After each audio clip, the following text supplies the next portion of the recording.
وتبسن وهنا سنوت إي تيرن إيشا كان بكمت. Let me check the sound. وتبسن وهنا سنوت إي تيرن. Okay. For strange reason, my headset is playing up. So there's a little bit of fan noise coming from the computer, but it's all good. This video is not supposed to be long anyway. I want to address some comment left by a lady. And this picture here, for those who don't know, that's the Prince of Saudi Arabia. Now let me show you the comment. Share screen.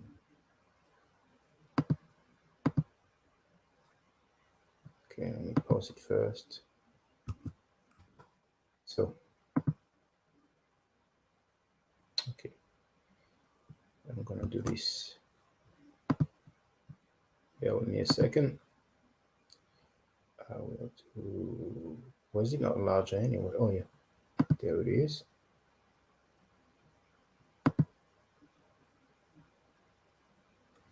Now, the comment was left on this video here entitled Questions and Answers, Free Talk, Come Holler at Me. Was uploaded on July 26th, a couple of days ago. So if you scroll down, it's a lady here called Sean Robbins. She left a few comments, but the one that's of interest to me is the latest one. Well, the latest one on the list, there it is. So let me see if it shows large enough.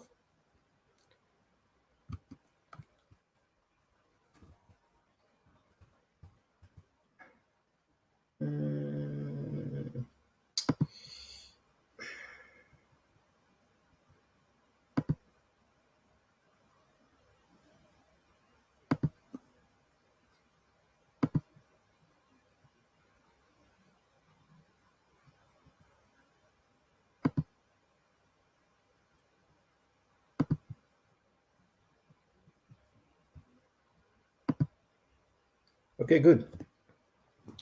So thank you for your comments. And I agree with you when you say that you don't believe that you need to agree with me to learn something from me.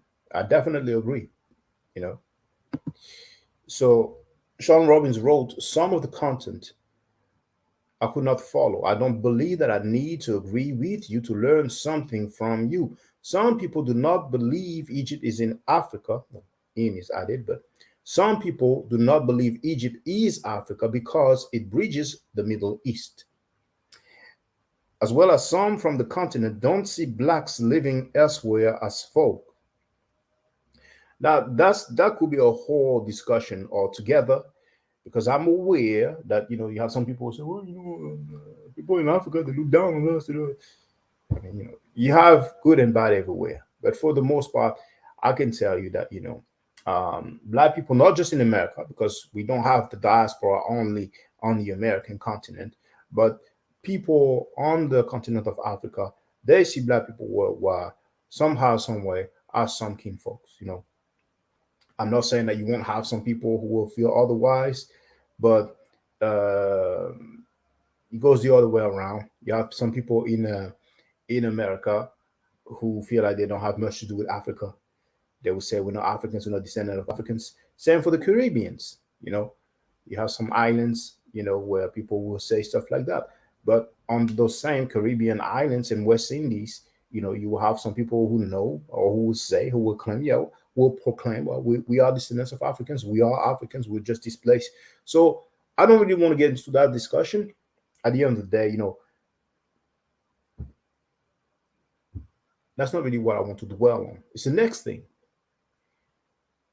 She wrote, my truth is that Arabs are men of color. Africans are of color. Blacks and browns and Asians are of color, meaning not white or European descent or predominance. And that's the main thing here.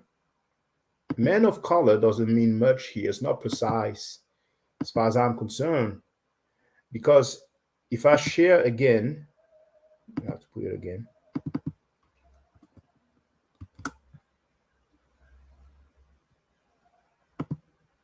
If I share again, this is from Wikipedia, by the way. That's the Prince of Saudi Arabia. Is he a man of color? Is he a man of color? See, if you shave his beard and you dress him in a suit, you won't find much difference between him and any European.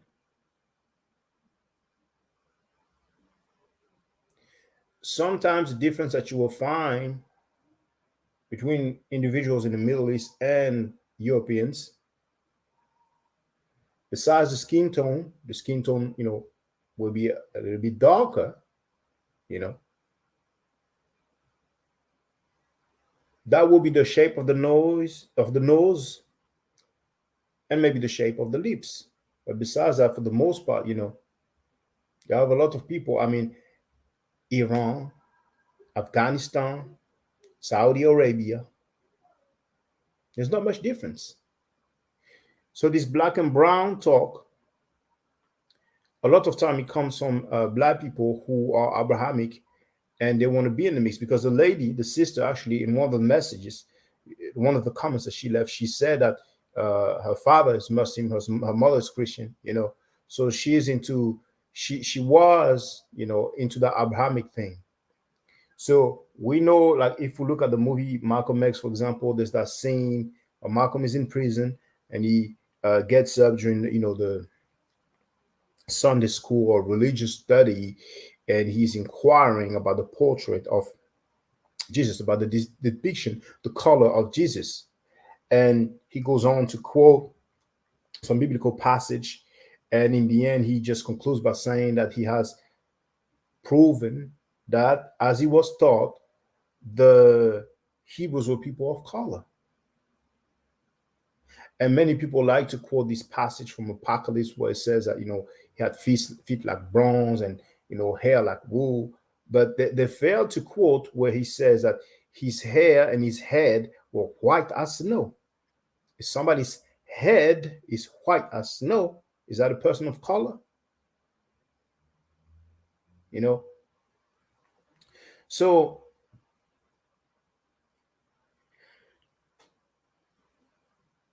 for the black people who want to be in the mix, in the Abrahamic mix, it is important that they proclaim that the inhabitants of the Middle East, of the Levant, of the Near East, Canaan, Arabia, it's important for them to proclaim that they are people of color. This way, there is a relationship. This way, we're dealing with some kinfolks. And then we have the same sad story. Originally, they were jet black, and then some conquerors came in and they mixed, and they ended up looking the way they are doing, looking the way they do. I remember a long time ago when MySpace was popping, I was conversing with a sister. She was part of a group, and she was from a Southern American country. Or maybe it was Brazil. It might have been Brazil, actually. And we're talking about, one of her bandmates who looked like Justin Bieber to me. But she was telling me that he was of African descent. So I let her know that I didn't feel the same way. But then she was kind of, almost condescending, talking about, well, you don't know the story, you don't know the history of, Latin America, and they don't know either. Have any of you brothers and sisters ever tried to ask those people, like for example, people who look like him, like the Prince of Saudi Arabia, if they are people of color? What does it mean, people of color? It goes too far. Not long ago, there's a Moorish guy who actually said that Saddam Hussein was melanated. And to me, there's not a big difference when you say people of color or melanated. Now, a lot of people, and unfortunately, it seems like you have more people like that, In America, you have more African Americans who have a mindset where you have the Europeans who are white skinned and the rest of the world is people of color. But we have white skinned people or pale people or Caucasian people in Asia. That's something you fail to acknowledge. And we have depictions, we have statues, we have paintings of people of the Levant, the Near East, those Asiatics or Asian, in very ancient time, BC time. And guess what? They have the same phenotype. So it's like a cat and mouse game at some point where people refrain from using the term black because they know it will not apply. So they use other terms, other euphemisms like melanated people of color, but it's not clear anymore. For those who don't know, when it comes to the Islamic literature, there's this article that I'm sharing in the chat. And Muhammad ibn Abdullah, the Prophet of Islam, is described in authentic hadith as a white man, as white, different body parts, and himself as a man, with the word for man in Arabic is described as white. I'm putting Prophet Muhammad described as white man in the classical Islamic literature. He was not described as a man of color.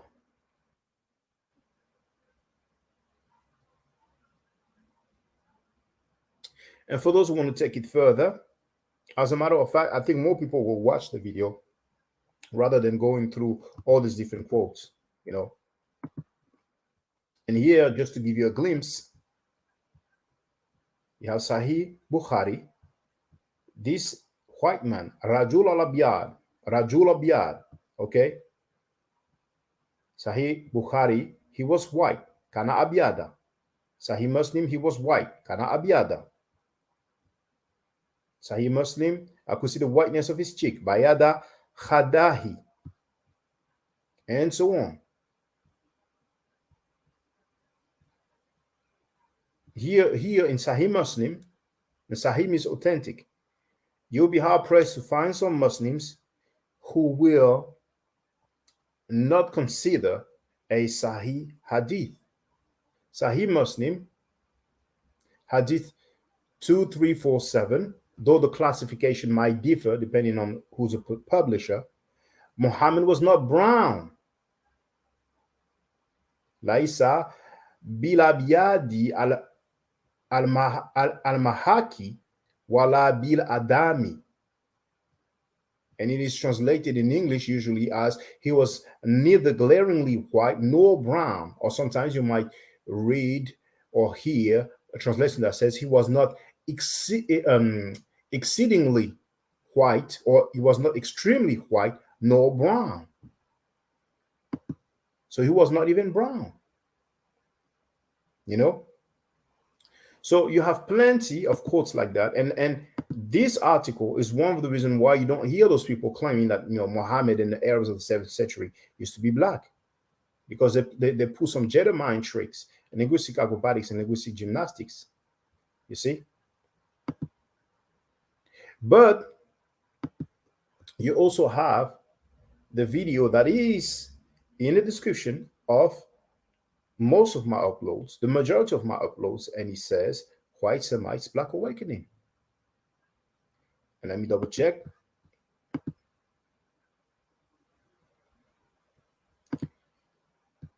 Now, in the description, indeed, White Semites Black Awakening is just below Deception of Asiatic Black Men. And there, you don't have to go to any museum, you don't have to travel. You will see the depictions of those people of the Levant, the Near East, Canaan, Arabia, and many different parts. The Sumerians, the Mesopotamians. You will see their depiction. They are of the Caucasian type, white skin, not people of color. It's just obvious. So we need to get some clarity about those terminology that we use for inhabitants of those areas. And you can do the test and ask those people if they feel like they are people of color. Because we, as a people, like to describe others by terms that they don't even use for themselves. And this is due to this Abrahamic belief. We're trying to put ourselves in the mix.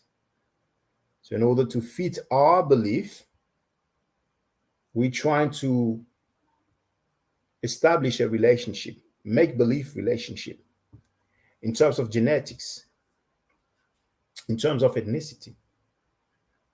We need to come to terms with that. Now, if that person here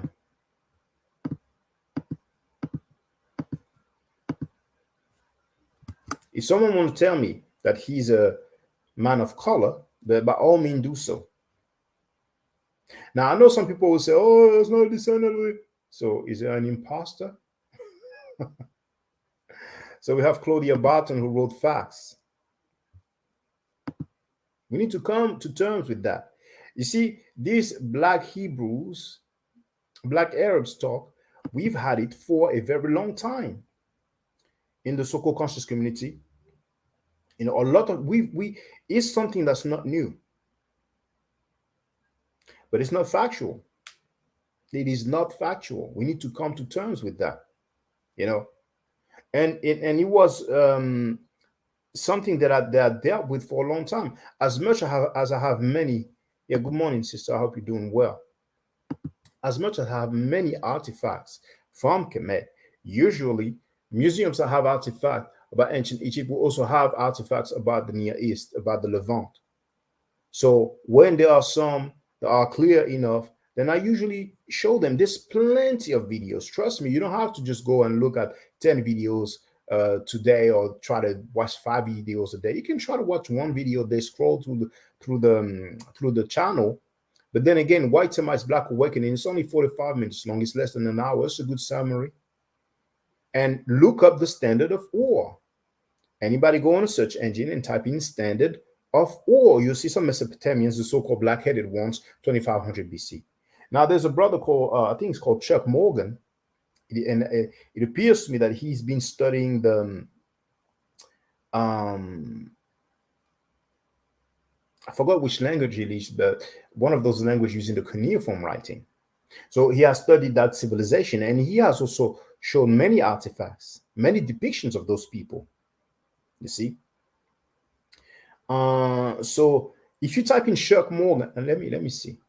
It's the best to share because a lot of people. So if I put Chuck Morgan and I put Sumerians, but there it is.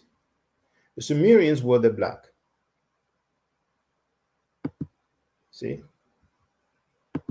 So I'm gonna copy and paste the title and put the link in the chat.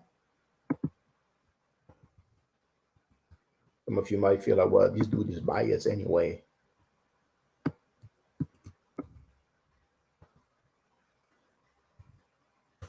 Boom, I've shared it in the chat. He will show you many depictions of these individuals.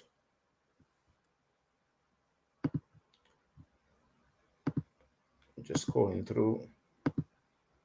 I mean, we have to come to terms with that. You know, it's time to get real. Many people that we appreciate, many people that we liked, you know. I mean, I'm laughing looking at the artifacts, man, you know. And I'm very familiar because a lot of artifacts that he showed, I've seen them in museums. But in reality, a lot of our people don't really deal with the artifacts from the museums, you know. So you have the right to disagree with what I say. And if you don't agree with what some of our elder scholars, deceased scholars, people who have transited, it's not disrespectful towards them. They only knew what they knew, and they had their reasons, they had their beliefs. When it comes down to it, we have their depictions, you know. And Kemet is very useful because they also had depictions, and painting of these Asiatics, and they were clearly not really people of color. Now, if some people want to say, well, okay, well, those people in the Middle East, in Canaan, in Arabia, they have a tan in comparison with Europeans. I'm like, okay, once again, people from Spain and Italy, they are darker than people from Norway and Sweden. So are the Spaniards people of color? Are the people of Italy people of color? Now I know some people say, well, you know what I'm saying, you have the Moors, so there was some mixing, and that's why they have a tan. And it's the same in Italy, Sicily, the South. Okay, all right. I get it. I get it. I get it. Well, it's the same with people in France. They will not be as white as, you just go to Germany. You compare the average skin tone of French people with Germans. When you go to East, people from Ukraine and Russia, you know. So when you go towards the eastern part of Europe, or you go further up north, Norway, Sweden, and all those countries, it's not the same skin tone at all. So are we supposed to label people who have, let's say, tan in comparison to people from Norway and Sweden and all that? Should we label them as people of color? So French people are people of color? The logic is flawed. I mean, there's not really logic there. The reasoning is flawed. Now, some people might try to say, well, in France, if you have some people like that, it's because of the Moors, because the Moors conquered Europe. That's another hoax anyway. And when I say the Moors, I mean people who use the term Moor as if it was black people, because we have many people who've been saying that for the longest, that black people conquered Europe and ruled Europe. That's a hoax. That's really a hoax. So that's all I wanted to say. Feel free to participate in the comment. You tell me, the Prince of Saudi Arabia, he will probably take over after his father transitions or decides to stop ruling the country altogether. Is he a man of color? So I'm going to be doing another live stream about another topic in a few minutes. So if you are interested, feel free. It's going to be a PhD critiquing the work of some fellow PhDs. And I find it quite interesting. So stay tuned. It will only be a few minutes before I go live streaming again. Thank you for all your comments. Thank you for all your participation. Indeed, we have the right to disagree, so good, but we will definitely get some clarity if we get real. And the Abrahamic believers, they don't get real. People will tell you that Saddam Hussein and Osama bin Laden were melanated. They're not real, because when they use the word melanated, it's because they don't really want to use the word black. So we have some people who feel like Saddam Hussein was black and Osama bin Laden was black. I think they are in great error. And there was also an Asiatic black man who said on tape during a radio rant, when he labeled Barack Obama as he used the term N-word, he said that his wife should leave him tonight. That's a quite known Asiatic black man. He talked about Gaddafi. And he said that black man, he labeled Gaddafi as a black man. So the Asiatic black men label Muammar Gaddafi, Saddam Hussein, and Osama bin Laden as black men. After he called Barack Obama the N-word and said that his wife should leave him and all that, he later on apologized to the community, not to Barack Obama. But, it is all good. It is all good. So stay safe, stay healthy. And if I'm allowed to, by the next year, I will definitely holler back at you. Hotep. Now, for the record, for those who don't know, I'm giving Medu Neter classes. And here, that's the flyer. Okay? So, those who are interested, feel free to holler at me. If you're not interested, it's cool. But I recommend that everybody who has not yet seen the video, Kemet and Ma'at, Before Judaism, Christianity, and Islam, then watch it. It has about 300,000 views and really deserves to have a lot more. I just want to let everyone know who's listening in now and who's going to listen to this stream in the future. I just had my first Medu Neter class by Brother Shaka today, and I've had other Medu Neter lessons by other teachers, and I can tell you right now, the brother is the best in the game. He is